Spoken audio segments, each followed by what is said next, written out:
School of Engineering, University of Engineering, from my own place. And as I said, I'm in the Faculty of Medicine of our university. Your university has also a faculty of simple infections like tetanus, cholera in the farm. Years ago, I don't know anything about old Korea. So we have very modern devices that are developed by medical students. Right, we'll talk later. And this question is chemistry, the chemistry of life. Nucleic acid is having a good job that you go to on a Monday morning and you see, and he would have a little puzzle. Laureate, and I want some advice. Now, it's quite possible that you can access a great source of books. The question is, what happens? Hey, look, let's forget this is a Richard stuff. People call me Rick. Fields such as biochemistry, molecular biology, bioinformatics, and so on. I'm about to graduate from the college and enroll into graduate school, which is molecular biology, and I did that.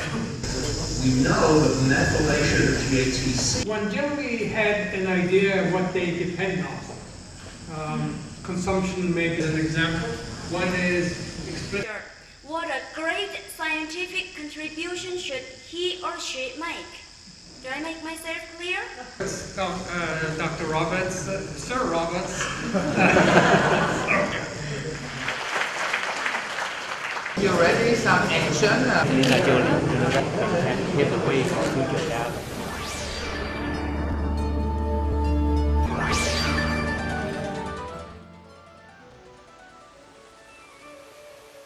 And that the basis for peace is education. So we come here to the DPRK to listen and to bring with us 3 Nobel Prize winners in the field of chemistry, medicine and economics who have never been to the DPRK before. Yes. The Nobel laureates, you see, they came here with maybe a lot of misperceptions by the media, what they have learned about the DPRK. But as you have a saying here, seeing is believing, and they are now believing more and more what they see. And today they have discussions with the students, so they learn more also about research in the DPRK. And the aim is to build long-term bridges, that these are not one-time visits of the Nobel Prize winners, but that they develop research programs and other forms of cooperation in the future. Very high, and also the Nobel laureates are amazed what they know about the research of the Nobel laureates and how well they are prepared. They are also amazed about their English language skills. Yesterday they said they have been to many Asian countries, but they have never seen, maybe with the exception of Singapore, such a high English language skills like here at the Kim Il-sung University, on which we can build a future maybe together. And I'm sure, and Kim Il-sung University over lunch have invited the Nobel laureates also to in October, that there will be more Nobel laureates and more Nobel laureates visiting in the future to build long-term bridges for education and peace. First time in DPRK. First time for both of us. We mainly understood about DPRK from the media from outside. And mostly our impression was it is a country which is very little understood, and that the system little understood. And that there are a lot of things that we don't know much about. Our perception before coming here was that DPRK was a very much controlled society, and people, were not happy, and a lot of economic problems here, and so this is what we were told before we came. 4 days in DPRK. A lot of the things that the impression that I had has changed, and we see that people here are living normal lives like us back home. Our stay here has been short, only a few days, and access to people is limited. But from what we have seen so far, and from what we have talked to people that we met. I think I believe that the North Korea that we've seen is different from what we perceived before we came here. We talk to people and they seem to have a happy life.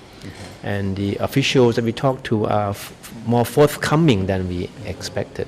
But of course, since our access here is quite limited, so this is what we have seen. So I would say that from what we have seen, we think North Korea is different from what we were told before. I am very impressed with the students at the Kim Il-sung University because they ask questions, they express their opinions.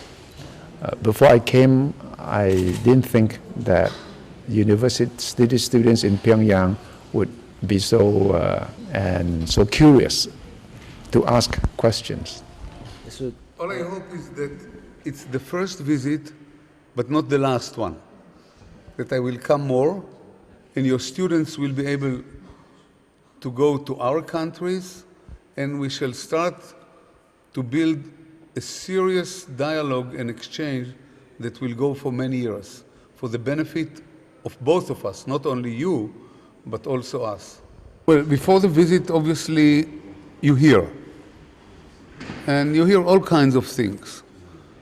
But once you're in, you see something different. You meet the people, you talk to the people, and mostly you happen to have a humane exchange, because people are people all over the world. Students are students. People are people. I feel that we made friends here, that, you know, that the week has passed like the speed of the light, and we certainly laid the foundation for further future cooperation. In our language, not in our language, but in our culture, there is a say that says, seeing is believing. Yeah. And we certainly are coming with a very different image to the good of your country. You have big technology here. Everything is made here in the country. The television screens, the trains, the airplanes. It's very well developed. The computer sciences, we are connected to the internet here. I don't feel much difference than in my own place. It's a very different experience. I didn't know a lot about your country. I didn't know about your education system. I didn't know about your people. And I was very surprised coming here for the first time. I was cautious at first, but after a few days and a very warm welcome from our host, the Korean National Peace Committee, they made us feel at ease, and I opened up to your people and to the country, and also to start learning, because it's important to see and to experience and then to feel what is really, and to see with your own eyes. And so that was very interesting for me, and I made good experiences with you. Wish you visit my country again. I hope so too. Thank you very much.